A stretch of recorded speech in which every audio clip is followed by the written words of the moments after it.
What's happening? What's happening? What's happening? How we doing? Let's get some of you guys on right now. We got the jams playing. We're getting the shares out right now. Bam, you see me? Some of y'all think I look good, so yeah, you want to see me. Alright, let's see what we got. Share, share, and share. I want y'all to think about what that title is up there.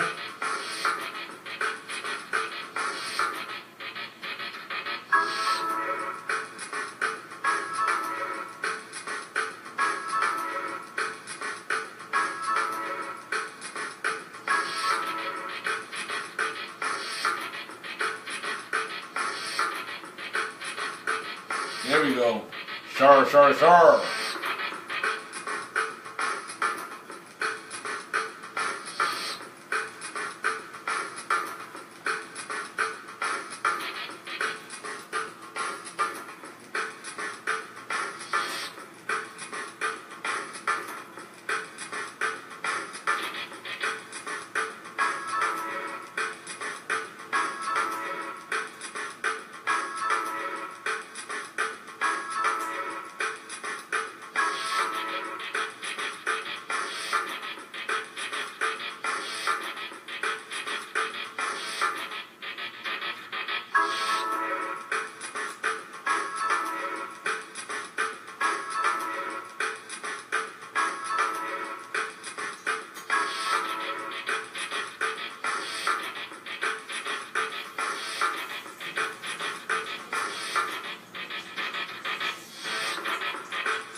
I see you. All right, we got some people out there.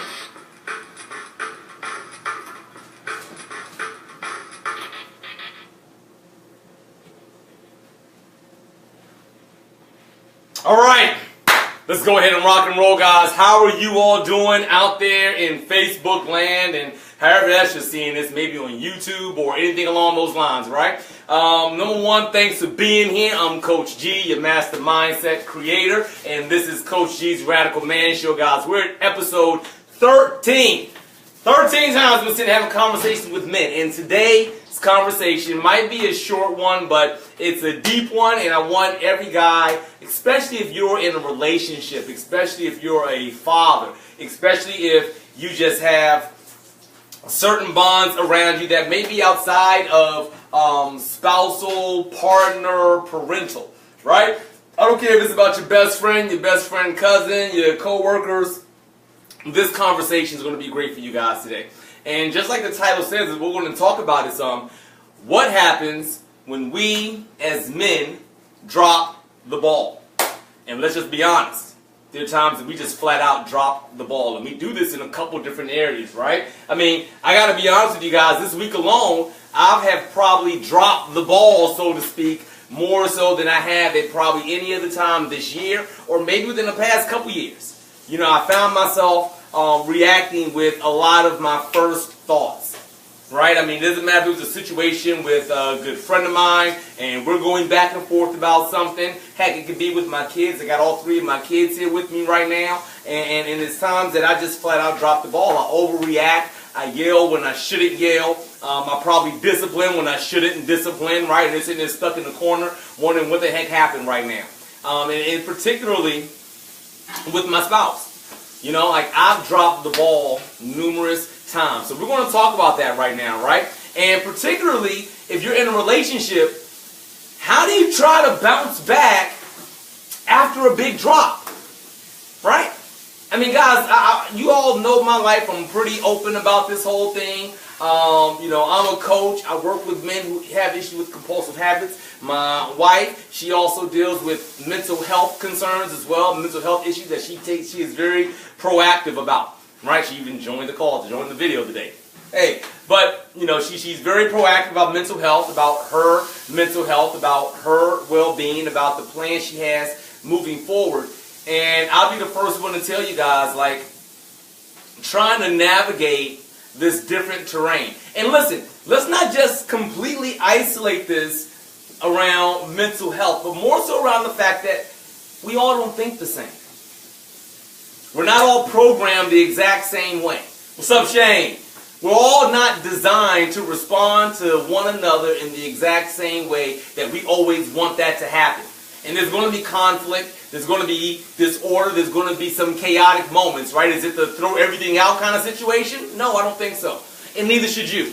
But there is a party that needs to say, okay, look, it's happened, I've dropped the ball. Wait a minute, you see it?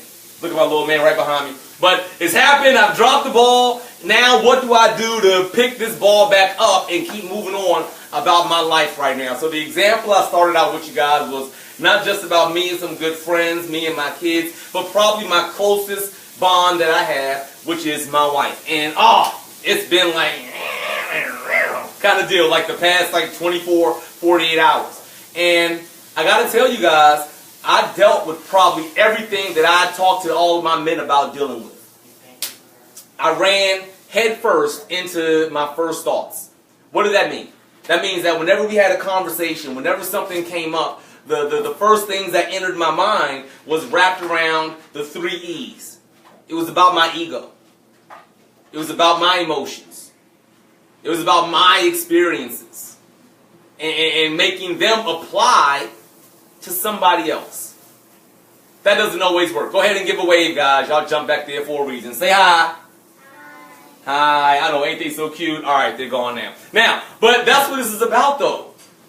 And what really is, and where mental health is actually shown an opportunity, is that mental health actually forces you to now have to learn new behaviors. When we operate through life, listen, when we go through life, guys, we want to try to operate at our own pace. We look at it just for us. And if someone doesn't operate within our frame of thinking, within our system, then what do? We get rid of them. We put them to the side more often than not. When it comes to our core bonds, guys, that's not something that we got the privilege of doing. I mean, heck, I told you guys, I did door-to-door sales. Shane, you know about this, right? I mean, if you got somebody on your crew that's not with the program, they don't want to think about it like you, they don't want to attack it like you, they don't want to, dress like you, they don't have the same passion as you, we want to get rid of them. But when it comes to our closest bonds, guys, that can't happen. And when we try to get to that point of making someone else see our side without taking the time to invest into how the other person came to their own form of thinking, and it's our closest bonds, guys, we're actually going to end up damaging our relationships. And let me tell you, I spent a whole night last night damaging my relationships with my wife. Period, point blank. Guys, I talked to my wife almost like she was like, you know what I'm talking about, right, Shane? I talked to my wife like she was like the newbie we had in the back of the van. Like, get with the program or go home kind of deal. But this is my wife. And because I'm struggling trying to be able to understand how to better communicate with her and making sure that I communicate with, full respect to, her mental health needs. I mean, hey, let's just be honest. Full respect to my mental health needs, my emotional needs, right? All those things come into play. And that's what those first thoughts was about. So in the moment when we drop the ball, Ben, it's not like dropping the ball in sports and it's like, oh man, my bad, I'll pick it up on the next play. When we drop the ball in life, men, like, it's hard to pick it back up and keep going on to the next play. That's when the difficulty really starts setting in. When it's about relationships and connections that are really and truly endeared to us. Because let's play it out. What happens when we don't respond the right way? We'll go through our period of time, and if you're anything like me, then a couple days later go by, and you try to, smooth things out. You hope that both sides are a lot more calm right now. But what really does not happen is you become more in tune, and you become more aware of how this other person got to those conclusions. And here's the thing, guys. You don't got to always like how they got to their conclusions. But if you don't know how someone got to their conclusions, how are you going to help bring them back if there is a way? Keep this simple. If I tell you that 2 plus 2 is 4, and somebody else out here says 2 plus 2 is, 22. And I don't know how you got to that conclusion. Like, I'm looking at you and all I can say is that's dumb. That's crazy. That makes no sense. 2 plus 2 is 22. How old are you? If I do nothing but drop the ball and I'm bashing them over the head about it, instead of taking a moment that says, you know what? How'd you get to 22? Well, you said 2 plus 2, and what I did is I put the 2 and I put it right beside the other 2, and that made 22 for me. And now it's like I can say, you know what? You're halfway there. You're halfway there.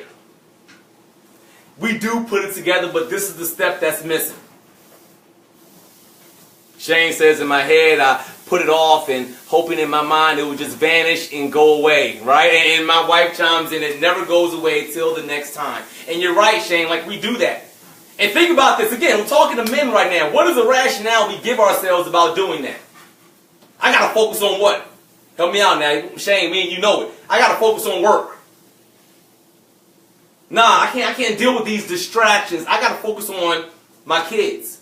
I got to focus on school. I got to focus on the next conquest. But the reality is, whatever you're telling yourself you got to focus on really does not trump the bond that you dropped the ball with. All it does is allow you to escape. That's it. And the problem with escaping is that sooner or later you got to deal with it. So what's today's call about, guys? It's simply about how do we start dealing with it? How do we deal with it? So here's what I have been able to learn. Here's what I'm still in the practice of practicing. I don't think that quite sounded right. But, hold on, what did you say? Things you seen, things you do seem more important. Things are deemed more important. You're right about that, Nancy. All my stuff seems 10 times more important. You're absolutely right. And I think that's for everybody. I mean, look, for us is for us. And here's the deal. I'm a proponent of that. I'm a firm believer that you got to be selfish about you. Listen, this is what we get instructed in life. If you're on the airplane, plane goes down, you got your 99-year-old grandmama and your 2-year-old newborn. Who do they tell to put the air on first? You. But sometimes we still got to look at that and say, even in addressing me and what's important to me, am I still dropping the ball with those that are most important to me? And I got to tell you guys, I don't know the answers for women.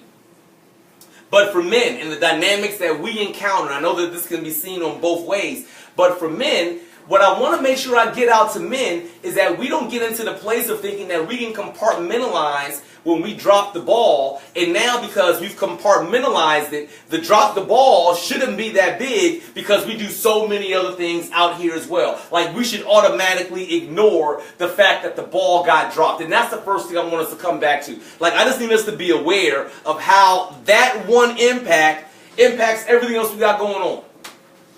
Shane, I don't know if you're still around right now, bro, but I mean, we know what that's like to have that discord happen at home, and then you got to go out and try to fake the funk. Like we go about our day. I'm really saying that, you know what? That makes sense.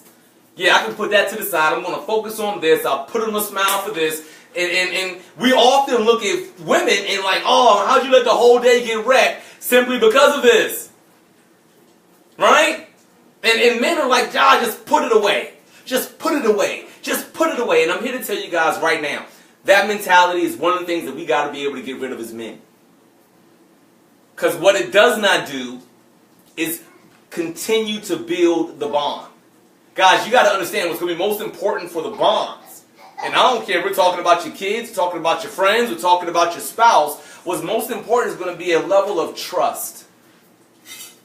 And what does trust really mean? Trust ain't really always about liking. It's not always about liking. Trust is really about security and safety.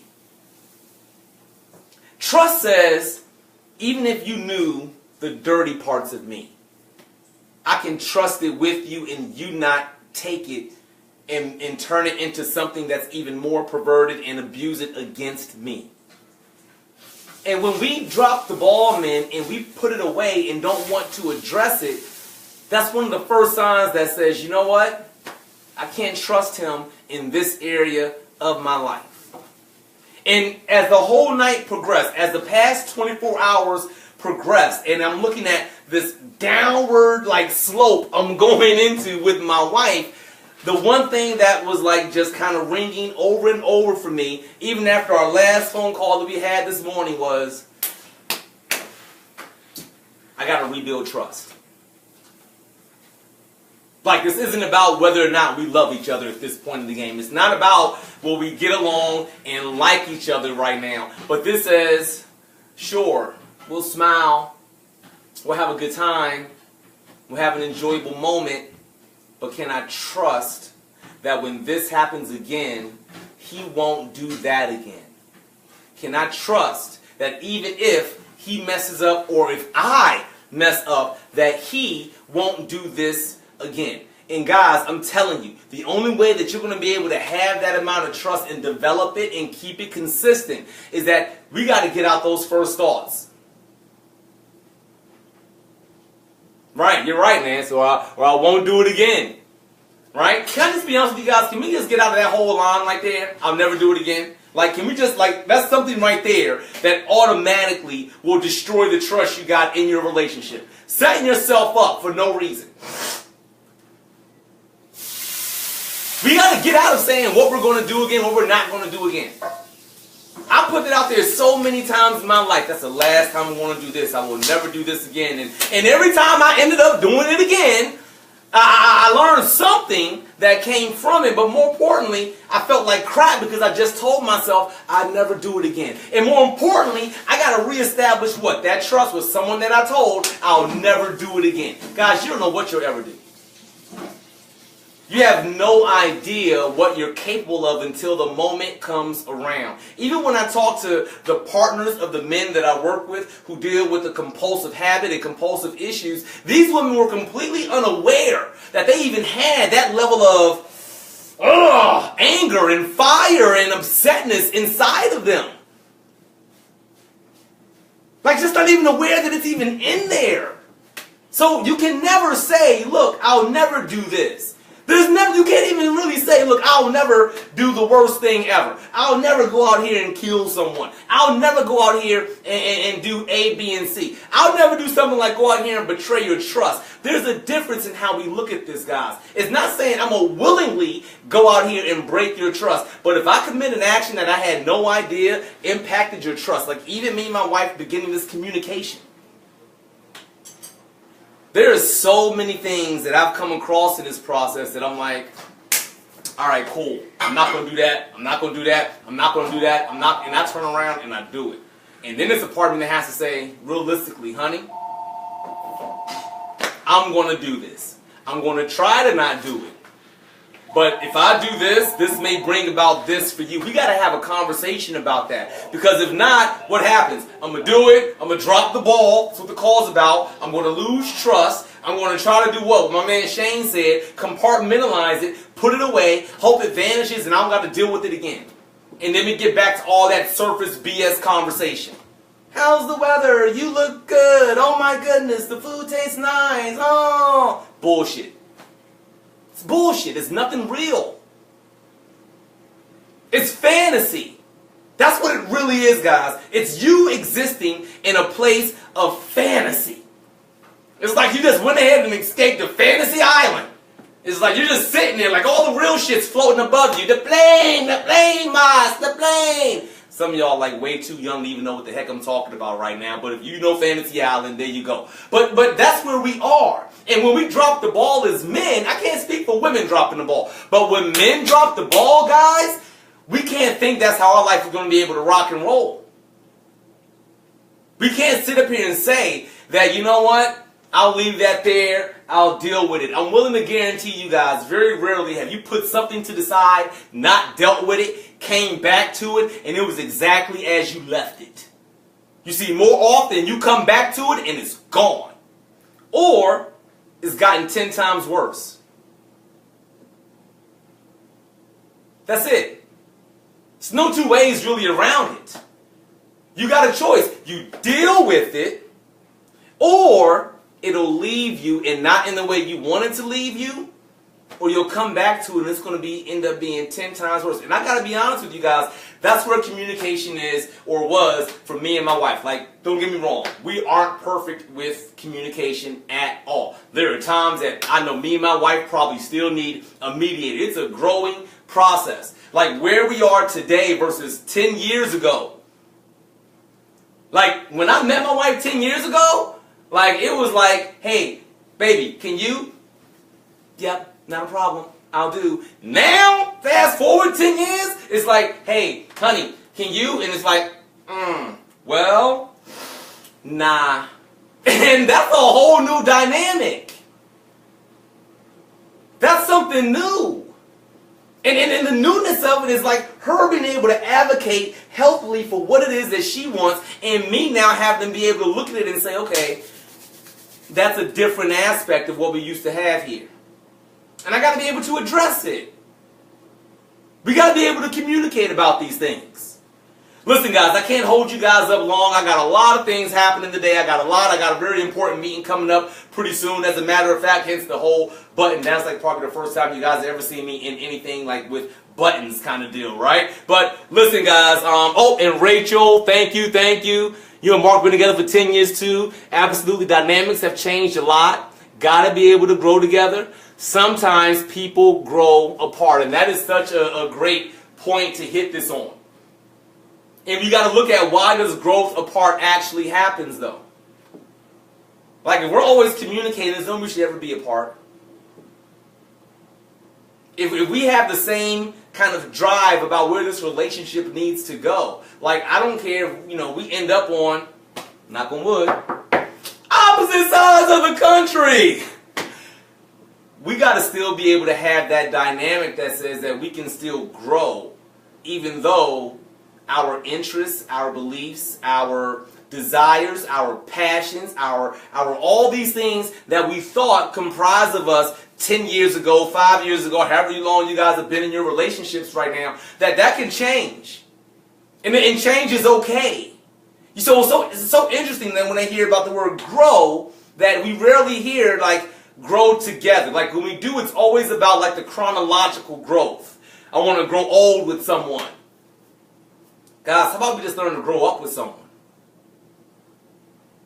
How about we just simply learn to just grow in life and in our passions together with someone? How about we just learn to grow in communication with one another? Guys, growth can be however you want it to be. Dropping the ball, man, you can do with it whatever you want to do. You can kick that bad boy on out the court and go on about your day and never deal with it again. Guys, this is about choice. But you can't sit up here and say that now your life is going to be a certain way based on circumstances when you're making willing choices. And that's why I need you guys to know those 3 E's in those first thoughts. Your egos, your experiences, your emotions. It'll stop your growth every single time. Those things will clutter your hands so much you will have no choice but to drop the damn ball. And you can't pick it back up when you're trying to fumble your ego, your emotions, and your experiences, man.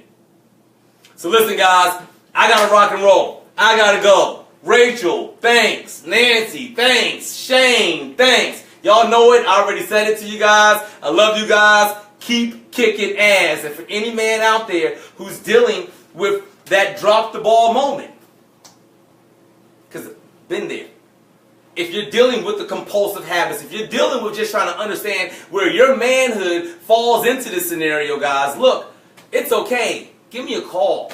443-600-9169. Let's talk. Let's be men about it. More importantly, let's just step up to the plate, man. Let's no longer sit up here and say, well, we're going to put to the side until it vanishes and we don't want to deal with it anymore. Let's just be the men that we're supposed to be, regardless of the life that we have. Let's attack this. I love you guys. Kick ass. Peace.